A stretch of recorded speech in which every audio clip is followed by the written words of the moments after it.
విధంగా మార్కింగ్ చేద్దాం. ఇప్పుడు మనకు చెస్ట్ ఎంత అన్నది తెలియాలి. చెస్ట్ ఎంత అన్నది తెలియాలంటే ఇప్పుడు మీరు ఒక్కసారి చూడండి, ఇక్కడ ఉంది కదా, ఇది ఎంత వచ్చింది, 9 ఇంచెస్ వచ్చింది.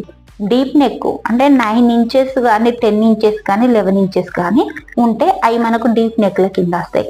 9 ఇంచెస్ కంటే మీదకుంటే 8, 7, 7.5 అలా వచ్చింది అనుకో.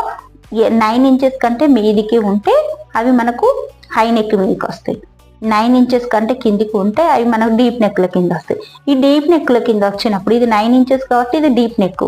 ఈ డీప్ నెక్ ఇలా వచ్చినప్పుడు ఇక్కడ మనం నడుము ఎంత తీసుకుంటాము, నడుముకు 1 ఇంచు కలిపితే మనకు చెస్ట్ పాయింట్ అనేది వచ్చేస్తుంది. ఇప్పుడు ఇక్కడ మనకు నడుము ఎంత వచ్చింది, 7.5 మీద ఒక గీత వచ్చింది కదా. ఇప్పుడు 8.5 మీద ఒక గీత తీసుకుందాం.